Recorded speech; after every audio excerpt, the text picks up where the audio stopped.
આજે ફરી એકવાર અહીંયા ઠાકોરજીના દર્શન કરવા આવવાનું થયું છે.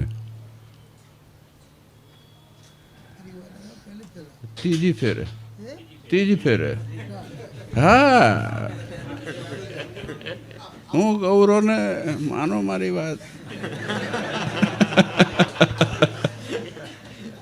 ત્રીજી ફેરે આવ્યો.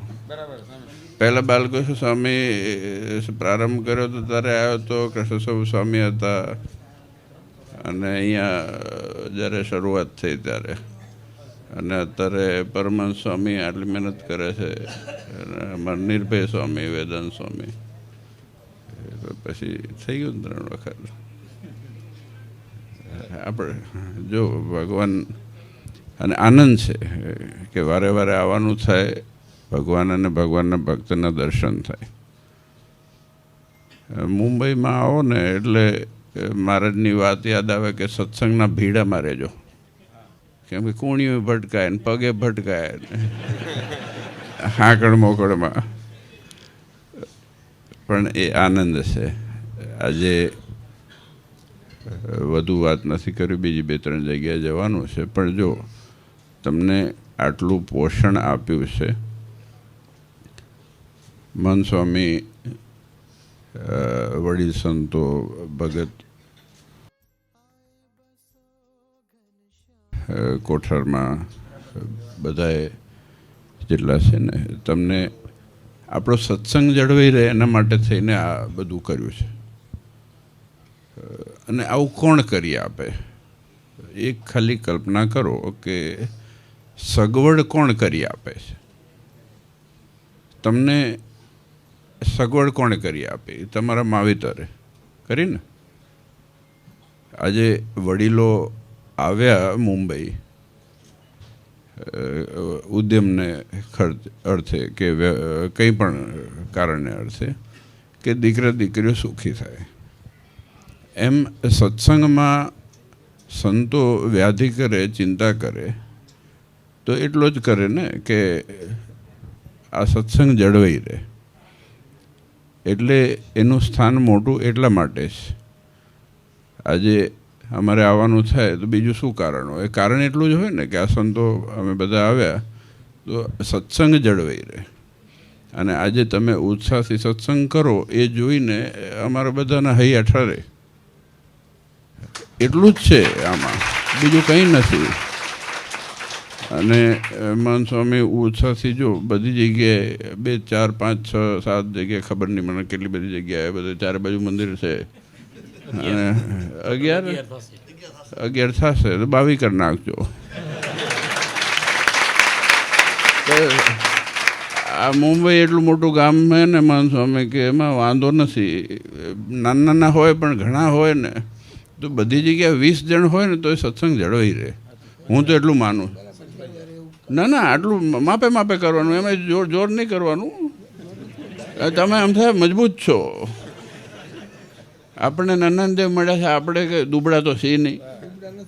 ત્યારે પછી નાના કામ કરો. એમ તો તમે, હું જાણું છું ને, આપણે બહુ વર્ષોથી ભેરા છીએ, એટલે મન સ્વામી મજબૂત છે. અને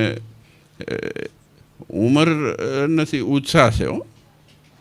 અને અમારા ભગતજી એવા છે ને, બધાએ સંતો કર્મનિષ્ઠ છે. એટલા માટે મહારાજે જો ગુફામાંથી કાઢીને આ ગામમાં લાવ્યા છે. મહારાજ કે ગુફામાં બેસીને કોઈનું કલ્યાણ નહીં થાય, ગામમાં જઈ અને સત્સંગ કરાવો. એટલે જુદી પદ્ધતિ મહારાજે આ સંપ્રદાયને આપી છે, અને એના કારણે આ સત્સંગનું પોષણ થાય છે. અને એ આપણે કરવાનું છે. કારણ કે આજે આટલી મહેનત કરીને આ આખું આયોજન થાય અને તમે જાળવીને રાખો છો બધા, એ જોઈને ખૂબ આનંદ થયો છે. અને જો આવું નવું કરતા રહેવાનું, અને વિસ્તાર વિકાસ જે પણ થાય પણ ભગવાન આગળ રાખીને આપણે રહેવાનું. અને જો આપણા માટે કોણે કર્યું છે, આપણે મૂળિયા ક્યાં છે, આ વાસ્તવિકતા છે. એટલે એટલા માટે શાસ્ત્રમાં કે જનની જન્મભૂમિ છે સ્વર્ગાદપી કરી હશે. માતાને માતૃભૂમિ સ્વર્ગથી અધિક છે.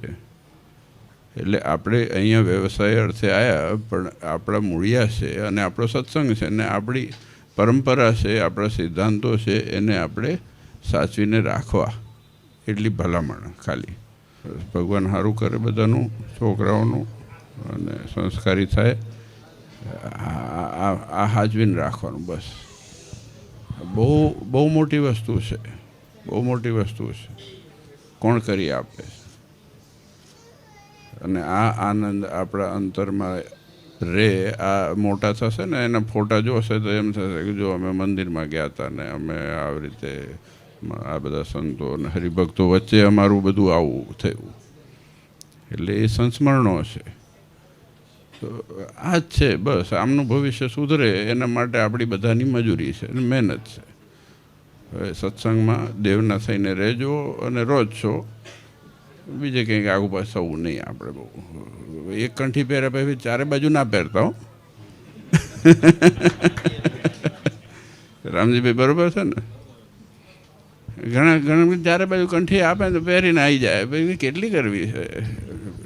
ખીતી ભરાઈ ગઈ હોય છે ઘણી જગ્યાએ ગામમાં. એવો શોખ નહીં. ભગવાન એક, દેવ એક, ઉપાસના એક. આપણા શાસ્ત્રમાં લખ્યું છે આસન, મંત્ર, માળા આ બધી વસ્તુ બદલાય નહીં. એ શાસ્ત્રોક્ત છે. એનું વિવેચન હું નહીં કરું. કૃષ્ણ સ્વરૂપ સ્વામી કે પરમહંસ સ્વામી બહુ સરસ કથા કરે છે.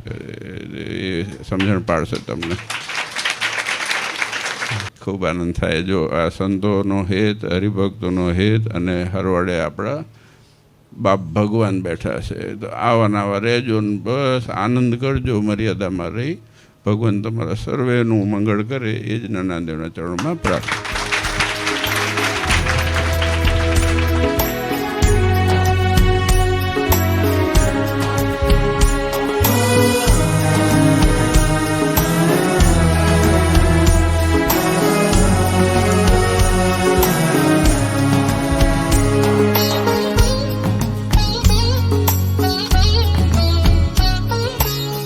तन मन प्राण ले श्याम चरण पर